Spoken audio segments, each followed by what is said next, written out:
Vatican वेधशाला में एक पुजारी को पता चला कि एक धूमकेतु जल्द ही पृथ्वी पर उतरने वाला है।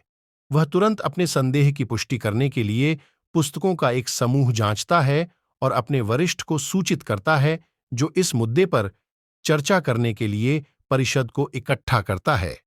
ऐसा पता चलता है कि बाइबिल में एक भविष्यवाणी है जिसमें प्रलय के दिन के संकेतों का। इस बीच राजनयिक रॉबर्ट रोम के कैथोलिक अस्पताल जाते हैं क्योंकि उनकी पत्नी केट बच्चे को जन्म देने वाली हैं। हालांकि पिता स्पोलेटो के लिए बुरी खबर है, केट का गर्भपात हो गया था, इसलिए बच्चे की मृत्यु हो गई और उसका गर्भाशय इतना क्षतिग्रस्त हो गया है कि वह फिर कभी गर्भवती नहीं होगी। शुक्र है कि स्पोलेटो के पास भी एक समाधान है। एक मां की मृत्यु केट के समय ही बच्चे को जन्म देते समय हो गई थी, और चूंकि केट को अभी तक अपने बच्चे के बारे में नहीं पता है, वे बस बच्चों का आदान प्रदान कर सकते हैं और इसे गुप्त रख सकते हैं। राजदूत ट्रैफिक में फंस जाते हैं।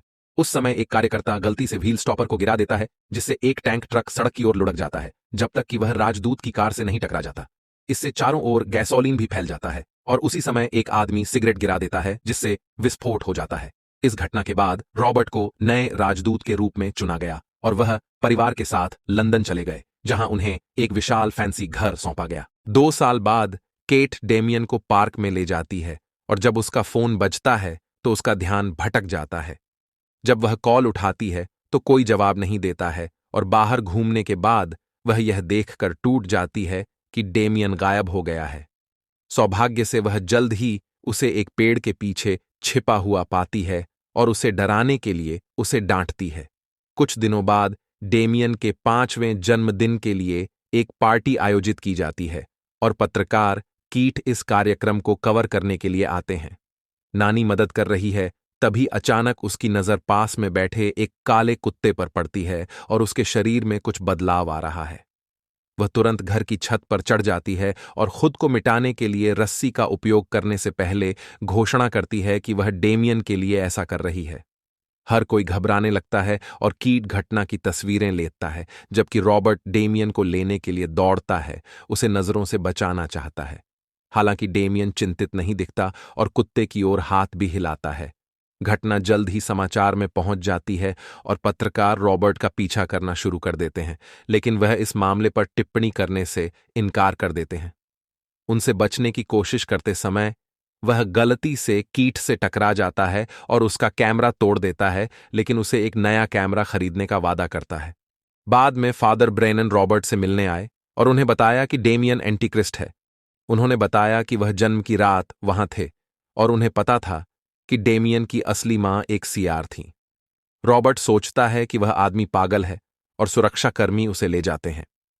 जैसे ही ब्रेनन इमारत से बाहर निकलता है, कीट उसे नोटिस करता है और उसकी ओर तस्वीरें लेता है। बाद में घर पर रॉबर्ट और केट ने श्रीमती बेलॉक का साक्षात्कार लिया और उनके अनुभव से बहुत प्रभावित हुए, इसलिए उन्होंने उसे नई नानी के रूप में नियुक्त किया। जब बायलॉक डेमियन से मिलता है तो वह उससे कहती है कि वह उसकी रक्षा के लिए वहां है। इस बीच कीट अपने द्वारा खींची गई सभी तस्वीरों पर काम करता है और ब्रेनन के सिर के ऊपर एक अजीब रेखा देखता है जो उसकी हर तस्वीर पर दिखाई देती है। अगले दिन परिवार को पिछली नानी के अंतिम संस्कार में शामिल होना चाहिए और केट ने बायलॉक से डेमियन को लाने के लिए कहा। बायलॉक का कहना है कि डेमियन की तबीयत ठीक नहीं है और उसे नहीं जाना चाहिए, लेकिन केट इस पर विश्वास नहीं करती और डेमियन को कार में बैठने के लिए मजबूर करती है। चर्च के रास्ते में डेमियन बीमार दिखने लगता है क्योंकि वह आसपास की इमारतों पर क्रूज पर चढ़ा हुआ देखता है और अचानक वह उग्र हो जाता है, नखरे दिखाता है और इस प्रक्रिया में अपनी मां पर हमला करता है। इससे पहले कि रॉबर्ट लड़के को पकड़ पाता और ड्राइवर को उन्हें वापस ले जाने के लिए कहता, केट घायल हो गई। घर पर रॉबर्ट केट के घाव की देखभाल करता है, जबकि वह बताती है कि डेमियन अपने पूरे जीवन में एक भी दिन बीमार नहीं होने के बाद अचानक बीमार हो गया, जो सामान्य नहीं हो सकता। इसके बाद केट नहाती है और जब उसकी कलाई से खून बहने लगता है तो वह चिंतित हो जाती है। तभी वह देखती है कि डेमियन टब के सामने मास्क लगाकर खड़ा है और रस्सी पकड़े हुए उसके डरावने दांत दिख रहे हैं। तब केट जाग जाती है और उसे एहसास होता है कि यह एक बुरा सपना था। इस बीच रॉबर्ट अपने बेटे की जांच करता है और एक कुत्ते को उस पर गुर्राता हुआ देखकर चौंक जाता है। बायलॉक तुरंत अंदर आती है और कुत्ते को शांत करती है, समझाती है कि उसने और डेमियन ने कुत्ते को बगीचे में घूमते हुए पाया था। डेमियन को यह इतना पसंद आया कि उन्होंने इसे अपनाने का फैसला कर लिया। क्रोधित होकर रॉबर्ट उससे कहता है कि जब घर में एक पालतू जानवर लाया जाए तो उसे निर्णय लेना होगा, और वह बायलॉक को कुत्ते से छुटकारा पाने का आदेश देता है। अगले दिन केट और अन्य माताएं डेमियन की कक्षा के साथ चिड़ियाघर की यात्रा पर जाती हैं। डेमियन ने बंदरों को देखने का फैसला किया, जो स्पष्ट रूप से उससे डरते थे।